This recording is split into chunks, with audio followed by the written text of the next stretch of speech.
नमस्कार, good morning, Ram Ram. बहुत-बहुत स्वागत है आप सबका।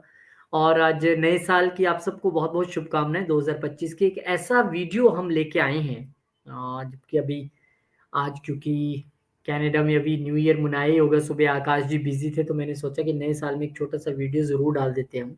तो देखिए भृगु पॉइंट आपने सबने अपनी कुंडली में देखा होगा कि भृगु बिंदु बीपी एक जगह लिखा होता है। क्या आपने कभी सोचने की कोशिश की ये बीपी भृगु बिंदु है क्या है? और हमारे जीवन पे कितना असर डालता है? क्यों होता है ये कुंडली में और जहाँ होता है वहाँ पे क्या असर डालता है? सबसे पहले तो आपको थोड़ा-सा समझना पड़ेगा भृगु बिंदु है क्या? तो आप समझ लीजिए कि भृगु बिंदु अगर मैं एक बिल्कुल लेमन के शब्दों में कहूँ, भाषा में कहूँ, तो ये वो बिंदु है, ये वो जगह है जहाँ पर आपके हॉरोस्कोप से रिलेटेड, आपकी कुंडली से रिलेटेड बड़ी घटनाएँ घटती हैं। कब घटती हैं, वो भी ये बताऊँगा। बहुत प्रभाव डालता है कुंडली पे, लेकिन आपको ये समझना पड़ेगा ये भृगु बिंदु आता कहाँ है?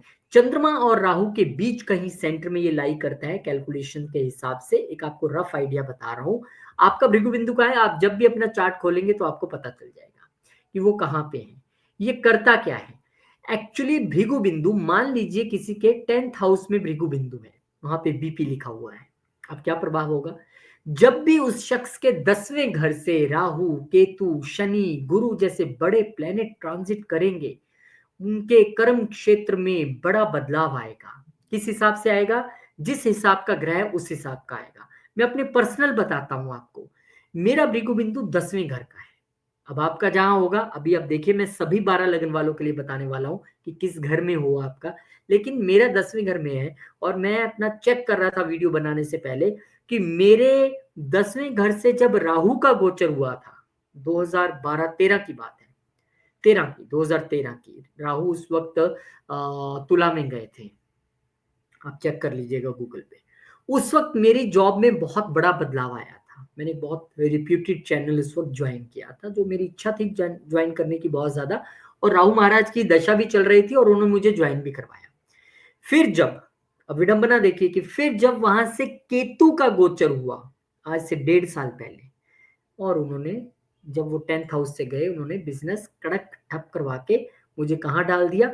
Full line, full stream astrology की ओर मुझे अग्रसर कर दिया। केतु आपको पता ही है एस्ट्रोलॉजी है और उन्होंने वही मेरे साथ किया। एक बड़ा ट्रांज़िशन जॉब में आया मेरे, एक बड़ा बिज़नेस में, एक प्रोफ़ेशन में मेरे ट्रांज़िशन आया, इन 2 बड़े ग्रहों ने जब वहाँ से ट्रांज़िट किया। जब गुरु वहाँ से ट्रांज़िट किए होंगे, डेफ़िनिटली उन्होंने अच्छा किया होगा, ज़्यादातर समय अच्छा निकला है। शनि महाराज ने भी अच्छा किया होगा क्योंकि वो लग्नेश हैं। लेकिन आपकी कुंडली का क्या सीन है? ये हमें अब देखना पड़ेगा।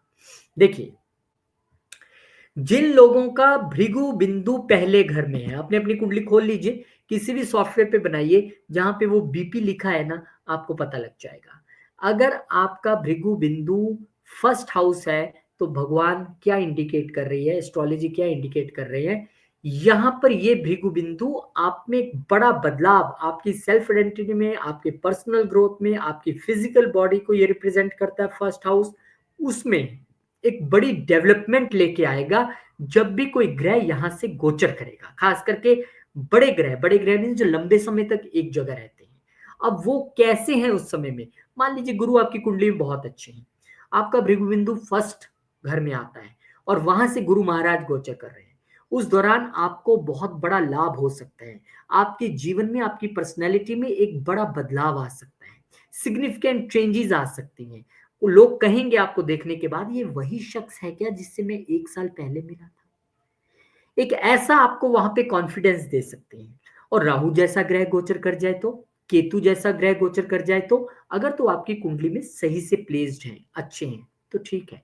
अदरवाइज़ वहाँ पर वो आपको स्ट्रेस दे सकते हैं, खासकर राहु। केतु हैं तो वो आपको लोनली बना सकते हैं, आपको स्पिरिचुअल बना सकते हैं, योगा की तरफ इंक्लाइन कर सकते हैं। अच्छा, आपके पर्सनल चार्ट में भी बर्थ के समय का जहाँ पे भृगु बिंदु है, मान लीजिए हम फर्स्ट हाउस की बात करें तो फर्स्ट की करेंगे।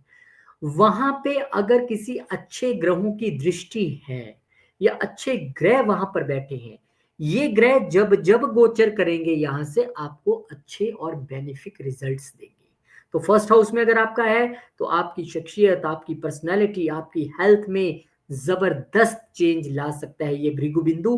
कब? जब यहां से बड़े ग्रहों का गोचर होगा तब। तो फर्स्ट हाउस वालों के लिए आप देख लीजिए, मैंने आपको बताया मेरा 10th हाउस है, किस तरह का उसमें चेंज आया जीवन में। अब जिनका सेकंड हाउस है, यानी सेकंड हाउस में अगर आपके बीपी लिखा हुआ है, तो सेकंड हाउस क्या है हमारा? वेल्थ है, स्पीच है, वैल्यूज है, हमारी अकोमुलेशन है, हमारे संस्कार है, हमारा खाना पीना है, ये सब चीजें हमारा सेकंड हाउस है। तो जब भी आपके भृगु बिंदु एक्टिवेट होंगे, भृगु बिंदु एक्टिवेट कब होता है मैंने बता दिया, जब कोई बड़ा ग्रह उनके ऊपर से गोचर करता है। तो जब भी आपके यहां से भृगु बिंदु से कोई बड़ा ग्रह गोचर करेगा, तो आपके जीवन में जो सबसे बड़ा बदलाव आएगा वो वेल्थ और फाइनेंसिस के तौर पे आएगा। अगर वो ग्रह पॉजिटिव है, वो जुपिटर है, या बेनिफिक आपकी कुंडली में सैटर्न है वो गोचर कर रहे हैं, या राहु बहुत अच्छे हैं वो गोचर कर रहे हैं, तो एकदम से आपके वेल्थ में, आपके फाइनेंसिस में उछाल आ सकता है। आपके फैमिली रिलेशनशिप बढ़िया हो सकते हैं, आपकी सेल्फ वर्थ बढ़ जाएगी। आपका दिमाग जो है वो फाइनेंशियल स्टेबिलिटी के लिए प्रयासरत रहेगा, उसी के आसपास घूमेगा। वैसे भी भृगु बिंदु जो बर्थ चार्ट है आपका, जैसे बर्थ चार्ट है उसमें आपने भृगु बिंदु देख लिया, अरे यहाँ है, यहाँ से जब कोई ग्रह गोचर करेगा करेगा, लेकिन वैसे क्या होता है कि जहां भी आपका भृगु बिंदु है, आमतौर पे आपका दिमाग उन्हीं चीजों के इर्द गिर्द पूरी जिंदगी घूमता रहता है, उसी चीज के आसपास रहता है। तो आपके अगर किस सेकंड हाउस में है ना, तो आप लोग देख लेना, ये वो लोग हैं जो ज्यादातर वेल्थ अकोमुलेट करने के बारे में सोचते हैं, परिवार के बारे में सोचते हैं, कैसा खाना है उसके बारे में सोचते हैं, वेल्थ को कैसे मैनेज करना है उसके बारे में सोचते हैं। और जब यहां से कोई अच्छा बेनिफिक ग्रह गोचर करेगा जुपिटर जैसा, तो आपको वेल्थ देगा भी और वेल्थ मैनेजमेंट सिखाएगा भी। राहु आपकी कुंडली में अच्छे हैं और यहाँ से ऊपर से आप ट्रांजिट कर रहे हैं, तो आपको वो सडनली एकदम वेल्थ बहुत सारी दे देंगे, स्पीच थोड़ी सी आपकी रेस्ट कर सकते हैं। तो भृगु बिंदु अगर आपका दूसरे घर में है, तो बहुत बड़ा जीवन में बदलाव आएगा जब भृगु बिंदु एक्टिव होगा, आपकी वेल्थ में, आपकी फैमिली में, आपकी रिलेशनशिप्स में, आपकी स्पीच में। जिन लोगों का थर्ड हाउस में भृगु बिंदु है, अब थर्ड हाउस हमारा कम्युनिकेशंस भी है, छोटे भाई बहन भी हैं, हमारा करेज भी है, हमारी मार्केटिंग स्किल्स भी है, हमारे शॉर्ट ट्रेवल्स भी हैं, हमारा जो जो लोग कमीशन का बिजनेस करते हैं उनके लिए भी है। अब आपके यहां से जब कोई बड़ा ग्रह गोचर करेगा, चाहे वो गुरु करें जो कि अब करने वाले हैं, अगर आपका जेमिनाई है और आप मेष वाले ही हैं, पर ये तो सिर्फ घर की बात हो रही है। तो अगर जब आपके थर्ड हाउस में भृगु बिंदु है और यहाँ से कोई बड़ा ग्रह गोचर करेगा, तो आपकी कम्युनिकेशन में बहुत बड़ा बदलाव आएगा। अगर वो ग्रह आपके लिए बेनिफिक है, तो लोग कहेंगे ये जैसा बोलते हैं ऐसा तो हमने कभी सुना ही नहीं, ये जैसे बात अपनी रखते हैं ऐसे तो हमने कभी देखा ही नहीं। छोटे भाई बहनों के साथ आपके रिलेशन एक बार प्री डिफाइन होंगे, दोबारा उनमें जो है वो नयापन आएगा। अच्छा ये बुरा, इट डिपेंड्स कि कौन सा ग्रह यहाँ से गोचर कर रहे हैं। आपकी शॉर्ट जर्नीज बहुत फ्रूटफुल रहेंगी अगर वो जुपिटर जैसा ग्रह है। राहु भी यहाँ अच्छा कर सकते हैं अगर वो आपकी कुंडली में बेनिफिक है। तो आपका जो मेन एम्फेसाइज रहेगा वो रहेगा अपनी कम्युनिकेशन अच्छी करने पे, अपने छोटे भाई बहनों के साथ अच्छा रिलेशन रखने में, अपनी शॉर्ट जर्नीज को अच्छा करने में। और अगर आपकी कुंडली में परमानेंट यहाँ पर भृगु बिंदु है, तो आप एक बात सोच लीजिए कि आपका फोकस सचमुच इसी के आसपास रहता होगा अब तक की अपनी लाइफ में। मेरा करेज, मेरी स्किल्स, मेरा कम्युनिकेशन, मेरे छोटे भाई बहन, मेरी बात करने का तरीका, मेरी शॉर्ट जर्नीज, आपकी जिंदगी इसके आसपास रिवॉल्व जरूर हुई होगी। अब मान लीजिए फोर्थ हाउस अगर आपका भृगु बिंदु है, तो हम सब जानते हैं कि फोर्थ हाउस हमारा घर है, हमारी माँ है, हमारी इमोशनल सिक्योरिटी है, हमारी प्रॉपर्टी है, हमारे व्हीकल्स है, हमारा सुख है, हमारा मन की शांति है।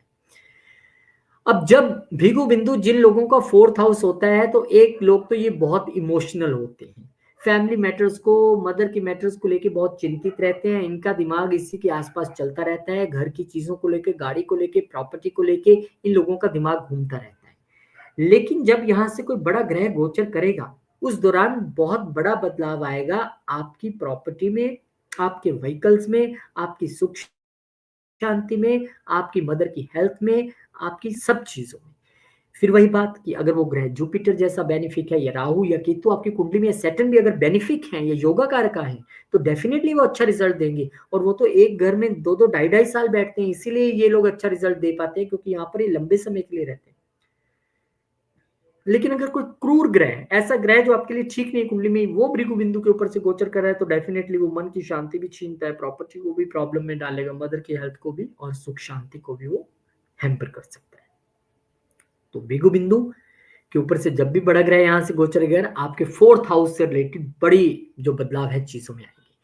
5th हाउस हमारा क्रिएटिविटी है, हमारे बच्चे हैं, हमारा रोमांस है, हमारे एजुकेशन है, हमारे आप कह लीजिए कि हमारी स्किल्स, हमारा स्टार्टअप, सब कुछ 5th हाउस है। जब 5th हाउस किसी का भृगु बिंदु होता है ना, आप अपनी कुंडली में पहले वैसे ही देख लीजिए, गोचर की बात तो बाद में है। ये लोग ना अपने स्किल्स को लेके इनका दिमाग हमेशा उसी में चलता रहता है। ये लोग अपने बच्चों को लेके बड़े पॉसेसिव रहते हैं। ये लोगों की प्राइमरी एजुकेशन में भी इनका बड़ा दिमाग लगा होता है, बड़े अटैच्ड ये रहे होते हैं। ये बहुत फोकस्ड रहते हैं इन सभी चीज़ों पे। ये स्टार्टअप के लिए बड़ा तैयार रहेंगे हर वक़्त। लेकिन आपको रिज़ल्ट कब मिलेगा? जब आपका बीपी, ये भृगु बिंदु एक्टिव होगा, और वो एक्टिव कैसे होगा? जब यहाँ से कोई बड़ा ग्रह गोचर करेगा। 5th हाउस में कोई आपका बीपी है और 5th हाउस से ही कोई prominent Shani, Rahu, Ketu, Jupiter, Saturn जैसे ग्रह गोचर कर रहे हैं, तो ज़िंदगी में बड़े बदलाव आएँगे। अगर वो पॉज़िटिव ग्रह है तो पॉज़िटिव, नेगेटिव है तो नेगेटिव यहाँ पर चीज़ें होने की आशंका है। वैसे कि कहते हैं कि केंद्र और त्रिकोण के घरों में अगर भृगु बिंदु आ जाए, तो आम तौर पे चीजें पॉजिटिव रहती हैं, आपका माइंडसेट भी पॉजिटिव रहता है और बदलाव भी पॉजिटिव ही आते हैं। लेकिन अगर आपका 6th हाउस में भृगु बिंदु है, जो कि हमारी हेल्थ है, हमारे डेट हैं, हमारी एनिमीज हैं, हमारी सर्विस है, हमारी प्रोफेशनल लाइफ है, रोग, ऋण, शत्रु जिसे हम कहते हैं मोटे तौर पे, वो यहाँ है। अगर आपका भृगु बिंदु है, तो आप ये देख लीजिए कि आपके जीवन में लोन ने बड़ा रोल प्ले किया होगा। आपने छोटी से छोटी, बड़ी सी बड़ी चीज खरीदी होगी, तो उसमें लोन का रोल रहा होगा। आपके लिए शत्रु भी हमेशा एक्टिवेट रहते होंगे। आपको लगता होगा यार पता नहीं क्या चक्कर है, मेरे शत्रु बड़े रहते हैं। हेल्थ इश्यूज भी आपको कहीं ना कहीं चुनौती देते रहे होंगे, या फिर वर्क प्लेस पे आपको प्रॉब्लम्स आई होंगी, या यही 3-4 चीजें आपके लिए जीवन में फोकस रही होंगी। और जब यहाँ से ग्रह, राहु, केतु, गुरु जैसे ग्रह गोचर करते हैं, तो निश्चित तौर पे जो मैंने ये 3 चीजें बोली उनमें बड़ा बदलाव आता है। या तो आपके प्रोफेशन में एक बड़ा अप या डाउन आएगा, आपकी हेल्थ का अप डाउन, या आपके लोन का अप डाउन जो है आपको यहाँ पर देखने के लिए मिलेगा। इट डिपेंड्स कि वो कौन सा ग्रह गोचर कर रहा है और आपके लिए वो कुंडली में किस स्थिति में है। तो 6th हाउस अगर आपका भृगु बिंदु है, तो रोग, ऋण, शत्रु, आपके लिए ये 3 चीजें, आपकी जितनी भी अभी तक एज है उस दौरान आप देखेंगे कि चीजें उसी के इर्द गिर्द घूमी है, उसी के लिए रहा, आपका फोकस भी रहा होगा उन चीजों के लिए। 7th हाउस, 7th हाउस अगर आपका भृगु बिंदु है, तो ये हमारा पार्टनरशिप्स, हमारी वाइफ या हस्बैंड, मैरिज, ओपन एनिमीज, सब कुछ यहाँ से, बिजनेस भी हम यहीं से देखते हैं, हमारी लिक्विडिटी यहीं से देखते हैं। तो ये ऐसे बंदे का जो फोकस है ना, वो अपनी वाइफ या अपने हस्बैंड के प्रति, मैरिज के प्रति, बिजनेस के प्रति, वो पूरी तरह माइंड रिवॉल्व रिवॉल्व रिवॉल्व वहीं करता रहेगा। और जब यहाँ से कोई बड़ा प्लेनेट गोचर करेगा, तो निश्चित तौर पे अगर बेनिफिक प्लेनेट है, तो बिजनेस में और मैरिज में एक नई ऊंचाइयां लेके आएगा। बिजनेस या पार्टनरशिप्स या मैरिज जैसी चीजें वो करवा सकता है। लेकिन अगर वो प्लेनेट बेनिफिक नहीं है, कुंडली के लिए ठीक नहीं है, तो यहाँ पर वो प्रॉब्लम्स भी क्रिएट करता नजर आएगा। अब जैसे मैंने अपनी कुंडली उठा के देखा, मैंने आपको अपनी एग्जांपल दी, मैं दोबारा दूंगा जब 10th में जाऊंगा, कि मैंने देखा कि मेरे जब जब भृगु बिंदु से बड़े प्लेनेट गए हैं, मेरे प्रोफेशन में बड़ा बदलाव आया है। बहुत ज्यादा ड्रेस, या तो बहुत अच्छा या तो बहुत बुरा, और मैंने वो अनुभव किया है और मैंने प्रैक्टिकल उसी कुंडली पे लगाया है। तो आप देखिए, आपके सप्तम में है, तो आप इसमें, आप जितने लोगों को मैं बता रहा हूँ, आपके जहां भी भृगु बिंदु अगर मैं बोल रहा हूँ, उन चीजों के आसपास आपका दिमाग रहता है, और उन दिनों में जब ग्रह यहाँ से गोचर किया, आपके जीवन में बदलाव आया, तो कमेंट करके बताइए, ताकि हम भी कोरिलेट कर पाए। तो 7th हाउस वाले मैरिज, पार्टनरशिप, बिजनेस, लिक्विडिटी, ये सब इनके लिए जो है की थिंग्स रहती हैं इनके दिमाग में हर वक्त, और इसको लेके आपके जीवन में बदलाव भी आए होंगे या आएंगे। 8th हाउस, ट्रांसफॉर्मेशन, हमारी ऑकल्ट, इनहेरिटेंस, छुपी हुई चीजें, ये सब 8th हाउस है। अब 8th हाउस के अगर आपका भृगु बिंदु है, तो आप देखिए, एक तो आप बड़े सीक्रेटिव पर्सन हो, बहुत ज्यादा सीक्रेटिव, ऑकल्ट में आपका इंटरेस्ट होगा, छुपी हुई चीज़ों में जानने का, मिस्टिक चीज़ें जानने का, अननोन चीज़ों को जानने का, बिल्कुल डेप्थ में जाकर चीज़ों को करने का, ट्रांसफॉर्मेशन का मादा आप में है। ये सब चीज़ें आपकी ज़िंदगी में रही होंगी और जब-जब कोई बड़ा ग्रह यहाँ से गोचर करेगा, अगर आपका भृगु बिंदु पॉइंट ये है, तो आपके जीवन में एक ज़बरदस्त ट्रांसफॉर्मेशन आएगा, ज़बरदस्त बदलाव आएगा और वो बदलाव सडन वाला होगा। अगर आया हो तो लिख के ज़रूर बताइएगा। वो ऐसा नहीं होगा कि हाँ जी, ये धीरे-धीरे आ रहा है। वो आएगा और सब लोग कहेंगे ये क्या हो गया? इतना बड़ा बदलाव और सडन, क्योंकि 8th हाउस है, ये कुछ भी आराम से देने के लिए नहीं जाना जाता, ना लेने के लिए जाना जाता है। देगा तो झट से, लेगा तो झट से। तो ये आप ज़रूर बताइए अगर 8th हाउस है। 9th house, philosophy, religion, father, गुरु, लॉन्ग जर्नीज़, भाग्य, सब कुछ यही है। तो जिन लोगों का भृगु बिंदु ये पॉइंट है, बहुत बढ़िया बात है। भाग्य आपके इर्द-गिर्द घूमता है, आप लॉन्ग जर्नीज़ में बड़े इंटरेस्टेड रहते हैं, स्पिरिचुअलिटी, फिलॉसफी, इन सब चीज़ों में गुरु के लिए आप समर्पित हैं, आपका ध्यान पिता और गुरु के आस-पास रहता है। और अगर जब-जब यहाँ से आपके कोई बड़ा ग्रह गोचर किया होगा या अगर आप कर रहा होगा, तो आपने देखा होगा आपकी लॉन्ग जर्नीज़ उस दौरान रही होंगी अच्छी, गुरु स्थान पर जाने का अवसर मिला होगा, पिता के जीवन में बड़े बदलाव आए होंगे, आपके भाग्य में बड़ा अप या down according to the nature of the planet which is transiting from here, उस हिसाब से बदलाव आया होगा और 100% आया होगा। क्योंकि मैंने आज देखा और नया साल आज पहला मैंने कहा यही बनाते हैं, क्योंकि पहले मैंने अपनी चार्ट पे लगाया उसके बाद आप तक मैं लेके आया हूँ। तो आप लोग भी ज़रूर देखिए कि अगर 9th हाउस आपका है तो क्या आपके साथ ऐसी चीज़ें हुई हैं? ज़रूर देखिएगा। 10th हाउस मेरा खुद का ये बिग बिंदु पॉइंट है। Career, reputation, authorities, figure. अब जब यहाँ से, अब मेरा भी जो अब तक का अगर मैं देखूँ तो सिनेरियो ये रहा है कि मैं कर्म प्रधान मानता हूँ हर चीज़ को। हर मेरी जो बोलबानी, जो मेरी बातचीत रहती है उसमें कर्म शब्द ज़रूर इन्वॉल्व रहता है। मैं मानता हूँ कि कर्म बहुत इम्पोर्टेंट है। आपको कुछ मिलना है, नहीं मिलना है, होगा, नहीं होगा, कर्म करते रहिए। ये मेरी हमेशा लाइन रहती है और आज जब मैंने देखा मेरा भृगु बिंदु 10th पॉइंट है, यार सही बात है, मेरा तो फ़ोकस ही इस पे रहता है। मेरा प्रोफ़ेशन, मेरा बिज़नेस, मेरी जॉब, मेरी रेपुटेशन, हमेशा इस पे मेरा फ़ोकस रहता है। और अकॉर्डिंग टू एग्जाम्पल मैंने बताया कि 2013 में जब राहु महाराज आ रहे थे तो दशा भी उनकी चल रही थी, उन्होंने जबरदस्त चेंज दिया मुझे जॉब में, which I required at that time, वो जो मिल गया। केतु महाराज आए तो उन्होंने टोटली सारे बोरी बिस्तरा गोल करवा के, सब बिजनेस बंद करवा के मुझे ऑकल्ट की तरफ भेज दिया, जाओ भैया मेरा यही नेचर है, तुम यही करो जाके, और तब से मैं यही कर रहा हूँ फुल टाइम। एस्ट्रोलॉजी तो बहुत देर से कर रहे हैं लेकिन फुल टाइम केतु महाराज ने करवा दिया। तो भाई ये कहानी है। अगर आपका भी 10th हाउस ही भृगु पॉइंट है तो मुझे ज़रूर बताइएगा कि आपका दिमाग भी क्या सर्विस, प्रोफेशन, जॉब, बिजनेस, कर्म, रिलेशनशिप, अपने ऑफिस में कैसे रहने हैं और ये वो उनके आसपास घूमता है। और अगर कोई बड़ा प्लेनेट यहाँ से गया है तो वो क्या करके गया बताइएगा, मैंने आपको अपना बता दिया है। 11th हाउस जिसका भृगु पॉइंट है तो ये लोग फ्रेंडशिप्स, एस्पिरेशंस, गेन्स, इच्छाएं बहुत इनकी रहती हैं, प्रबल इच्छाएं इनकी होती है। बड़े भाई बहनों के साथ इनका रिलेशन या तो एकदम टॉप या एकदम बॉटम पे, पर उसके आसपास जिंदगी घूमती है, ये पक्का है। लोग लॉन्ग टर्म गोल्स रहते हैं, गेन्स कैसे लेने हैं, इच्छाएं पूरी करनी है, समाज में भी बड़ा इनका रुझान होता है, सोसाइटी में बड़े लोकप्रिय होते हैं और इनका फोकस भी इसी के इर्द गिर्द रहता है। तो क्या आपका भृगु बिंदु ये है? अगर ये है तो जब भी यहाँ से किसी बड़े ग्रह का गोचर होगा और वो आपके लिए बेनिफिक है तो आप देखिए आपकी सारी इच्छाएं पूरी करेगा, गेन्स करेगा, बड़े भाई बहनों के साथ रिलेशन अच्छे, सोसाइटी में अच्छा नाम, रेपुटेशन और आपकी सारी इच्छाएं पूरी हो जाएंगी। लेकिन अगर वहीं कोई ग्रह गड़बड़ वाला हुआ और आपकी कुंडली में ठीक नहीं है और यहाँ से गोचर कर रहा है तो इन सभी चीजों में वो नीचे भी ले आएगा। ऐसे छोटे बड़े भाई बहनों के साथ रिलेशन अच्छा नहीं, इच्छाएं नहीं पूरी हो रही है, गेन्स नहीं हो रही है, सोसाइटी में नाम उल्टा नेगेटिव जा रहा है, ऐसी चीजें हो सकती हैं। तो क्या आपका 11वां घर है? लिख के बताइएगा। 12वां घर, 12वां घर जिनका भृगु बिंदु है तो ये लोग ना, मैं क्या कहूँ, ये वो लोग हैं जो लोग, क्योंकि ये क्या है, आइसोलेशन, स्पिरिचुअलिटी, सबकॉन्शियसनेस, ये लोग ना एक अलग ही तरह की स्पिरिचुअलिटी में बिलीव करते हैं। ये लोग अलग ही तरह की एक आइसोलेशन में बिलीव करते हैं। ये लोगों का जो माइंड सेटअप है वो अलग ही रहता है एकदम।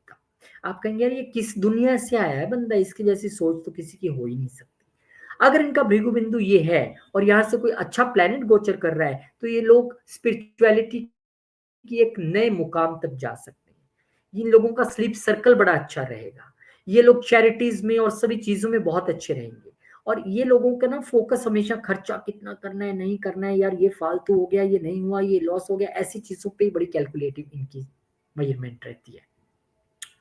तो अगर आपका भृगु बिंदु है तो आपकी नेचर भी ऐसे होगी, और अगर आपको कोई बड़ा ग्रह यहाँ से गोचर कर रहा है तो उसने निश्चित तौर पे या तो खर्चे बहुत एकदम कंट्रोल में ला दिए होंगे अगर अच्छा ग्रह है, या फिर एकदम जिसे कहते हैं ना कि पता ही नहीं है कितना हो गया लॉस या खर्चा, ऐसा कुछ करवा दिया होगा। और अगर अच्छा ग्रह नहीं है तो डेफिनेटली वो स्लीप सर्कल भी खराब करता है और आपको एक नेगेटिव आइसोलेशन में रखता है। लेकिन ग्रह वो अच्छा है, पॉजिटिव है, तो पॉजिटिव आइसोलेशन में आप खुद से ध्यान लगाएंगे, खुद से दुनिया से कट के अपने आप को जानने के लिए बैठेंगे। ऐसा है 12वां घर।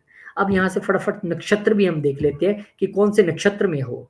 अगर आपका अश्विनी नक्षत्र में है आपका भृगु बिंदु, तो आप देख लीजिए आपकी जो हीलिंग अच्छी बहुत होगी, आपकी काम करने की आपकी स्पीड अच्छी होगी, आप एक अच्छे पायनियर जो है वो बन सकते हैं। अगर भरनी में है तो ट्रांसफॉर्मेशन, इंड्योरेंस, क्रिएटिविटी, रिस्पॉन्सिबिलिटी, ये आपके जो है फीचर्स हैं, ये आपके जो है क्वालिटीज हैं।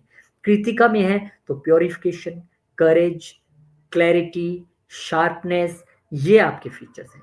रोहिणी में अगर आपका भृगु बिंदु है तो आप ग्रोथ के बारे में सोचते हैं, सुंदरता को निहारने वाले, खुद भी सुंदर होंगे, स्टेबल, नरिशमेंट करने वाले, ऐसे लोग। मृगशिरा में है तो निश्चित तौर पे क्यूरियोसिटी, जानना, सर्च करना, फ्लेक्सिबल, सिचुएशन के हिसाब से अपने आप को मोड़ लेना, एक्सप्लोरेशन, चीजों को जानने की इच्छा रखने वाला होगा। क्योंकि जहां भी हमारा भृगु बिंदु लिखा होगा ना, आगे लिखा होगा ये कौन से नक्षत्र में ये पड़ता है, जहां पे बैठा है नक्षत्र और डीप चले जाता है। आर्द्रा में अगर है तो आर्द्रा भी ट्रांसफॉर्मेशन का ही नक्षत्र है, चैलेंजेस लेने वाला, अपने आप को पुनः खड़ा करने वाला और एक बड़ी इंटेंसिटी के साथ काम करने वाला होता है। पुनर्वसु में है तो चीजें फिर से दोबारा करने वाला, पर ऑप्टिमिज्म जो सोच है उसके वाला, एक्सपेंसिवनेस वाला, क्योंकि गुरु का नक्षत्र है, एक्सपेंड करना चीजों को, इस तरह से लेके आप चल सकते हैं। और अगर पुष्य में है तो आपकी जो नेचर है वो एक केयरिंग नेचर होगी, नर्चर करने की, दूसरों की जो है उनको कैसे आपने केयर करना है, वो आपकी नेचर है। स्पिरिचुअल ग्रोथ की तरफ आपका बड़ा ध्यान रहता है, स्टेबिलिटी आपके जीवन में रहती है। अश्लेषा में है तो डेफिनेटली आप भी एक अच्छे हीलर हो सकते हैं, लेकिन थोड़े से कम्प्लेक्स रहेंगे, लेकिन आप भी चीजों को, मिस्ट्रीज को जानने की पूरी कोशिश करेंगे। और अगर मघा में है तो डेफिनेटली अपने पूर्वजों के प्रति समर्पित, उनका आशीर्वाद, जीवन में अथॉरिटी रखने वाले, अथॉरिटी पसंद करने वाले, प्राइड वाले, ट्रेडिशंस को मानने वाले, ऐसे लोग आप हो सकते हैं। और पूर्व फाल्गुनी में है तो रिलैक्सेशन पसंद करने वाले, क्रिएटिव माइंडसेट वाले, रोमांस वाले, इंजॉयमेंट वाले, किसी भागदौड़ में नहीं, आराम आराम से करेंगे। और उत्तर फाल्गुनी में है तो प्रोस्पेरिटी, कंपेनियनशिप, विजडम, कोलैबोरेशन, ये चीजें अंदर आपके कूट कूट के भरी हैं, वेरी पॉजिटिव।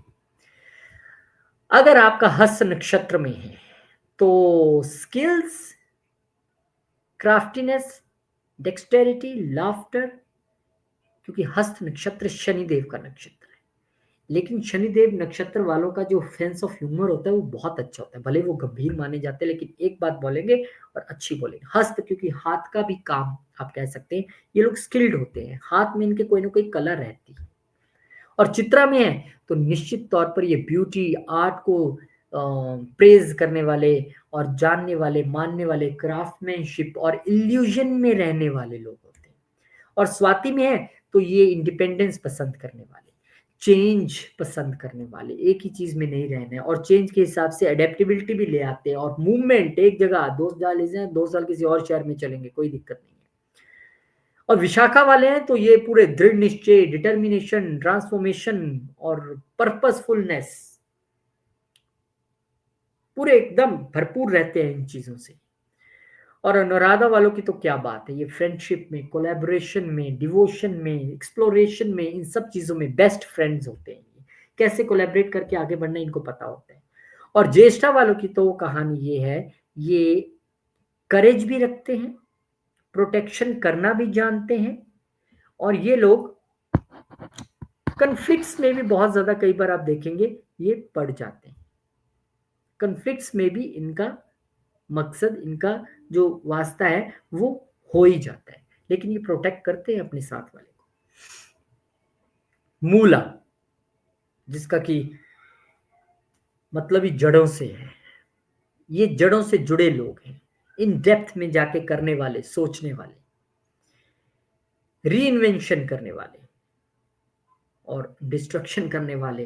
तो जरूरी नहीं है डिस्ट्रक्शन का मतलब नेगेटिव है, कुछ तोड़ के कुछ बनाने वाला भी तो हो सकता है कोई। और पूर्व आषाढ़ा वाले, वाह वाह वाह वाह, विक्ट्री, ये पहले ही स्टेज में जीतना जानते भी और चाहते भी। प्योरिटी इनके मन में हमेशा रहती है। पूर्व आषाढ़ा वो नक्षत्र है शुक्रदेव का जो कि एक सुंदर नक्षत्र है, आपको जीत दिलाने वाला, शुरुआती दौर में ही जीत दिला देता है और बड़ी प्योरिटी से ये लोग आगे बढ़ते हैं। जबकि उत्तर आषाढ़ा में जब आप जाएंगे तो ये है तो अनबीटेबल है, विजडम भी बहुत है, इंटीग्रिटी भी है, लेकिन इन लोगों को जीत मिलती है लेटर स्टेज ऑफ लाइफ में। आप आज काम करना शुरू करेंगे तो पूर्व आषाढ़ा वाले को भले ही कल जीत मिल जाएगी, आपको 10 दिन बाद ही मिलेगी, विक्ट्री लेटर, लेकिन अनबीटेबल, हराया नहीं जा सकता इनको।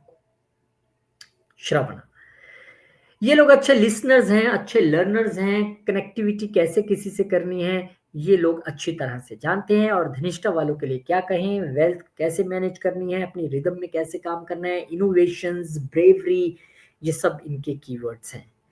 सदभिषा वालों के लिए भी हीलिंग, क्योंकि राहु देव का नक्षत्र है, हीलिंग कैसे करनी है, मिस्ट्री, जहां राहु देव आए वहां मिस्ट्री तो आ ही जाएगी। इन लोगों को आप समझ नहीं सकते, लेकिन ये मिस्ट्रीज को जरूर समझना चाहते हैं, लेकिन थोड़ा सा बहुत कई बार डिटैच भी रहते हैं।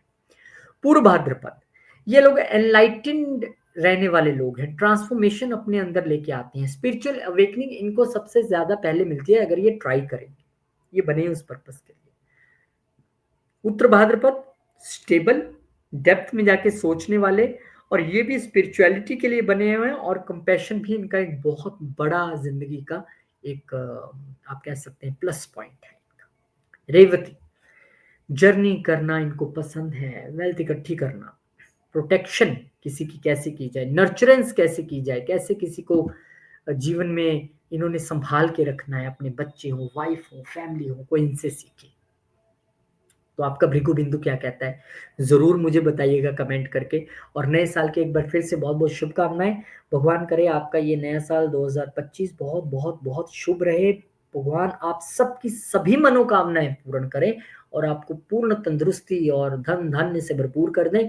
आप लोग भी भगवान का जो आशीर्वाद पाते रहिए, माता पिता गुरुओं का आशीर्वाद पाके आगे बढ़िए। और इस वीडियो को शेयर भी कर दीजिएगा, लाइक भी कर दीजिएगा, और हमें भी कमेंट्स में अपना आशीर्वाद दे दीजिएगा। बहुत बहुत शुक्रिया, धन्यवाद। जय श्री राम, जय हनुमान, जय माता दी, ओम नमः शिवाय, जय माता लक्ष्मी।